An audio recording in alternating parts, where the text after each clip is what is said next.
Hello दोस्तों, आज हम लोग शुरू करेंगे कक्षा 7 का विज्ञान भारती। ये इकाई 6 है, पौधों में पोषण कैसे होता है, इसके बारे में आज हम लोग देखेंगे। तो हर टॉपिक को इसमें देखा जाएगा, जिससे हरे पौधे अपना भोजन कैसे बनाते हैं प्रकाश संश्लेषण के द्वारा। स्वपोषी पौधे क्या होते हैं, परजीवी क्या होते हैं, कीटभक्षी पौधे क्या होते हैं, इस सब के बारे में हम लोग देखेंगे। अच्छे से आप लोग ध्यान से देखेंगे। तो शुरू करते हैं हम लोग। जैसे आप पढ़ चुके हैं कि सभी जीवों के लिए भोजन आवश्यक है।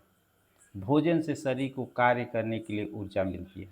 और हमारे भोजन के जो घटक होते हैं, कार्बोहाइड्रेट, प्रोटीन, वसा, विटामिन, खनिज लवण हमारे शरीर के लिए आवश्यक है। इसी से हमको भोजन मिलता है। और जब हम भोजन करते हैं तो हमें ऊर्जा मिलती है।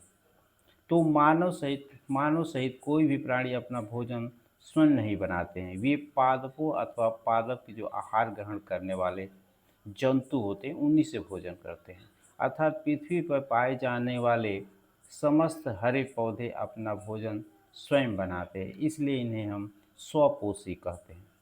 अर्थात हरे पौधे को हम स्वपोषी कहते हैं।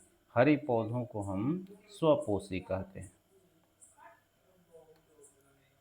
आगे हम देखेंगे इसमें हरे पौधे अपना भोजन स्वयं तैयार करते हैं। आइए चर्चा करें। पौधे अपना भोजन कहाँ बनाते हैं, कैसे बनाते हैं, भोजन बनाने के लिए कौन कौन पदार्थ आवश्यक है, क्या क्या वो उपयोग करते हैं जिसे अपना भोजन बनाते हैं। तो देखते हैं हम लोग। पौधे अपना भोजन पत्तियों में बनाते हैं।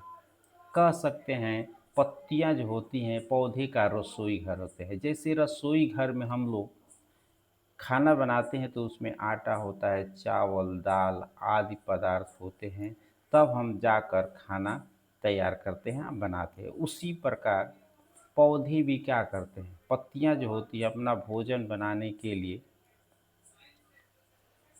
कौन कौन से पदार्थों आवश्यक होना चाहिए पत्तियों को। तो भोजन बनाने के लिए पत्तियों में पर्णहरिम होता है, जल जो होता है ज़मीन से ग्रहण कर लेते हैं, कार्बन डाइऑक्साइड वातावरण से, और सूर्य के प्रकाश की आवश्यकता होती है। ये सभी पदार्थ पत्तियों तक कैसे पहुँचते हैं, ये सभी पदार्थ पौधे के पत्तियों तक कैसे पहुँचते हैं। पौधे को पत्तियों में पर्णहरिम नामक वर्णक पाया जाता है, जो सूर्य की ऊर्जा को ग्रहण कर लेती है। पर्णहरिम की उपस्थिति में पत्तियां हरी होती हैं। पत्तियों में पर्णहरिम पाया जाता है, जिसके वजह से पत्तियां हरी भरी होती हैं और मिट्टी से जल अवशोषित कर लेती हैं।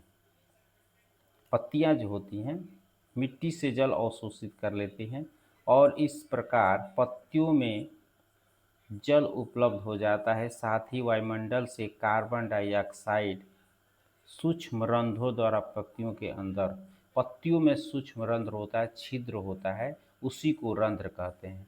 तो पत्तियां क्या करती हैं, कार्बन डाइऑक्साइड वातावरण से प्राप्त कर लेती हैं। सूर्य के प्रकाश से सूर्य के प्रकाश में सूर्य से सूर्य की किरणें प्राप्त करती है, और उसके बाद और जो होते हैं पेड़ पौधों से जल ग्रहण कर नमी माने जड़ों से जल प्राप्त कर लेते हैं। इस प्रकार प्रकाश संश्लेषण की क्रिया होता है, और प्रकाश संश्लेषण क्रिया की वजह से पौधे अपना भोजन बनाते हैं। तो इस तरह से इसमें दिया गया है।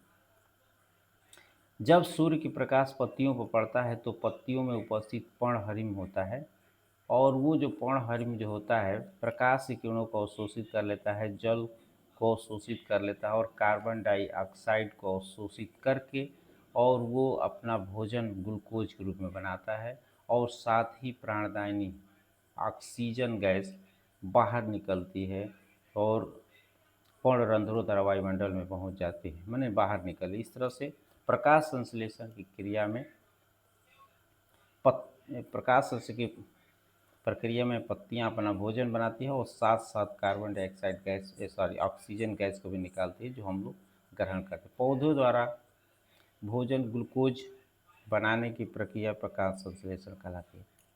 पौधे द्वारा भोजन बनाने की प्रक्रिया को हम प्रकाश संश्लेषण कहते हैं। समीकरण को हम इस समीकरण दर्शाया गया है। कार्बन डाइऑक्साइड जल आपस में क्रिया कर लेता है। कार्बन डाइऑक्साइड CO2 होता है, जल H2O होता है, सूर्य के प्रकाश होता है, हरिम होता है, और ये सब आपस में जब मिल जाता है उसके बाद ग्लूकोज बनता है। ग्लूकोज का सूत्र C6H12O6 होता है और यहाँ पर ऑक्सीजन गैस बनता है। तो इस तरह से ये कार्बन डाइऑक्साइड, पानी और सूर्य के प्रकाश की उपस्थिति में, पर्णहरिम की उपस्थिति में ग्लूकोज बनता है और ऑक्सीजन गैस बाहर निकल जाती है। पत्तियों में ग्लूकोज नामक भोजन पौधे की वृद्धि, जो ग्लूकोज बनता है, पौधे जो ग्लूकोज बनाते हैं उस ग्लूकोज से पौधे अपनी वृद्धि करते हैं तथा अन्य जैविक क्रियाओं को करते हैं, अपना जैविक क्रियाएं करते हैं। बचा हुआ भोजन को अपने जड़ों, तना, फल, फूल इत्यादि में संचित कर लेते हैं। लकड़ी के रूप में भी वही भोजन होता है। उदाहरण के लिए जो आलू होता है, आलू के तने में, मूली की जड़ों में, गोभी के फूल में, पालक की पत्तियों में, टमाटर, भिंडी, मिर्चा आदि के फलों में अपना भोजन संचित कर लेते हैं, जिसको हम लोग खाते हैं। और भी कुछ जाने, इसमें दिया गया पृथ्वी पर एकमात्र, जो पृथ्वी पर ऊर्जा का एकमात्र जो भंडार है सूर्य है। पौधे की पत्तियां जो होती हैं पर्णहरिम की उपस्थिति में सूर्य की जो ऊर्जा होती है रासायनिक ऊर्जा में बदल देती हैं और अपना भोजन बनाती हैं।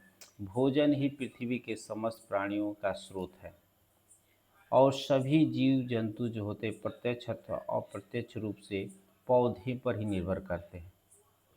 और हरे पौधों को हम उत्पादक कहते हैं क्योंकि अपना ये भोजन स्वयं बनाते हैं। अन्य जितने भी जीव जंतु हैं सब उपभोक्ता हैं, वे सब पेड़ पौधे पर ही निर्भर होते हैं। तो प्रकाश संश्लेषण की जो आवश्यक परिस्थितियां हैं, प्रकाश संश्लेषण का कार्य विधि का क्रियाकलाप को हम समझेंगे, कैसे समझाया गया क्रियाकलाप, कैसे प्रकाश संश्लेषण होता है। इसके लिए 4 गिलास लिया गया है, चौड़े मुँह वाले 4 गिलास लिए गए हैं और किसी तालाब से सेवार अथवा हाइड्रिला का पौधा हम लाते हैं और उसको बराबर लंबाई में काट देते हैं और काट करके इन चारों गिलासों में रख दिया गया है। 4 गिलास लिए गए हैं। 4 गिलास में जल लिया गया है। पहले गिलास में जो सेवार हाइड्रिला के पौधों को रख दिया गया है काट के पानी में, दूसरे में भी पानी में रख दिया गया है, तीसरे में पानी भरा है और लेकिन इसको काले कपड़े से ढक दिया गया। चौथा जो गिलास है इसमें केवल उस टहनी को जो काट कर रखा गया उसी को रखा गया, इसमें जल नहीं रखा गया। देखते हैं कुछ समय के बाद जब सूर्य के प्रकाश की किरणें 1 घंटे तक उसको छोड़ देते हैं, देखते हैं कि इसमें से छोटे छोटे बुलबुले निकल रहे हैं। और गौ वाले में भी इसमें से देख रहे हैं छोटे छोटे बुलबुले निकल रहे हैं। इसको ढक दिया गया है। ढकने की वजह से जब इसको हटाते हैं तो इसके अंदर कोई प्रक्रिया नहीं हो रही है और ये देखते हैं मुरझा जा रहा है, ये मुरझा जा रहा है।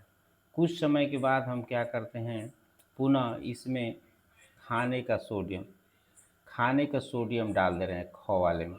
खाने के सोडियम को हम कहते हैं सोडियम बाइकार्बोनेट। सोडियम बाइकार्बोनेट इसमें डाल दिया जा रहा है। दूसरे खौ वाले में सोडियम बाइकार्बोनेट NaHCO3, इसको खाने का सोडा भी कहते हैं।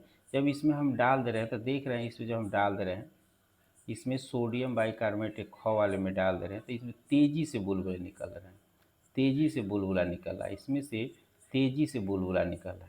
इसका मतलब कि ये जो होता है कार्बन डाइऑक्साइड की मात्रा इसमें और बढ़ जा रही है, जिससे इसमें से तेज़ी से ऑक्सीजन की मात्रा निकल रही है। इससे स्पष्ट है कि जब हम इसमें खाने का सोडा डाल देंगे तो इसमें प्रकाश संश्लेषण की क्रिया तेज हो जाती है, जिससे ऑक्सीजन इसमें ज़्यादा बनते हैं और चौथे वाला भी पौधा मुरझा जाता है। तो इससे स्पष्ट है कि प्रकाश संश्लेषण क्रिया करने के लिए पौधों के लिए जल चाहिए, कार्बन डाइऑक्साइड भी चाहिए, सूर्य का प्रकाश भी चाहिए और पर्णहरिम भी होना चाहिए। तो ये चारों चीज़ें आवश्यक है, इसीलिए प्रकाश संश्लेषण क्रिया होगा, अन्यथा नहीं होगा। इसमें सब दिया गया, ये जो बताएं वही सब इसमें दिया गया, ये सब दिया गया। उपरोक्त क्रियाकलाप से निष्कर्ष निकलता है कि हरी पत्तियों में प्रकाश संश्लेषण की क्रिया के लिए कार्बन डाइऑक्साइड, सूर्य का प्रकाश, जल, ये चारों चीज़ें आवश्यक है। कार्बन डाइऑक्साइड होना चाहिए, सूर्य का प्रकाश होना चाहिए, जल होना चाहिए और पत्तियों में पर्णहरिम, ये चारों चीज़ रहेगा तभी प्रकाश संश्लेषण क्रिया होगा, अन्यथा प्रकाश संश्लेषण क्रिया नहीं होगा। तो इस प्रकार हमने जाना कि प्रकाश संश्लेषण क्रिया करते हैं और अपना भोजन स्वयं बनाते हैं, ऐसे पौधे स्वपोषी होते हैं। जो पौधे प्रकाश संश्लेषण क्रिया करते हैं, अपना भोजन स्वयं बनाते हैं, उसे हम स्वपोषी कहते हैं। तो थोड़ा सा पढ़ेंगे हम लोग, स्वपोषी किसे कहते हैं। स्वपोषी मतलब जो पौधे अपना भोजन स्वयं बनाते हैं। सॉरी, परपोषी, परपोषी मतलब जो दूसरे पर निर्भर रहते हैं, जो दूसरे पेड़ पौधे पर निर्भर होते हैं, उसे हम परपोषी कहते हैं। परपोषी, जो दूसरे जीव जंतुओं पर निर्भर होते हैं, उसको हम परपोषी कहते हैं। परपोषी कई प्रकार के होते हैं। पहला इसमें हम लोग पढ़ेंगे मृतपोजीवी। मृतपोजीवी मतलब जो सड़े गले या मरे हुए पदार्थों पर पाए जाते हैं, उसको हम मृतोजीवी कहते हैं। जैसे आपने बरसात के दिनों में सड़े गले पदार्थों अथवा पुरानी लकड़ी के ऊपर छतरी नुमा आकृति उगा देखा होगा। ये किस रंग के होते हैं? सफ़ेद या हरे भूरे रंग के कवक होते हैं। ये जो होते हैं सफ़ेद रंग के कवक होते हैं या भूरे रंग के। दरअसल इन पौधों में पर्णहरिम नहीं पाया जाता है, इसमें प्रकाश संश्लेषण की क्रिया नहीं होते हैं और ये अपना भोजन स्वयं नहीं बनाते हैं, तो इसको हम मृतोजीवी कहते हैं। इसमें आता है कुकुरमुत्ता।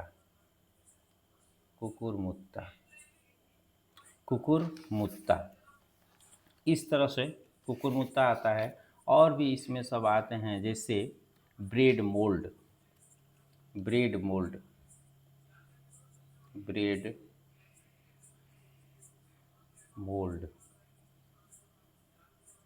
इत्यादि आते हैं। तो ये मृतजीवी होते हैं जो मरे हुए पदार्थों या सड़े गले पदार्थों पर पाए जाते हैं। तो इस तरह से इसका पहला भाग समाप्त हुआ। और ये आप लोगों को वीडियो अच्छे लगे तो चैनल को अवश्य सब्सक्राइब करें, ताकि और भी इस प्रकार आपके वीडियो, बाकी वीडियो जब भेजा जाएगा, बनाया जाएगा, तो आपको आसानी से मिल जाएगा। नमस्कार।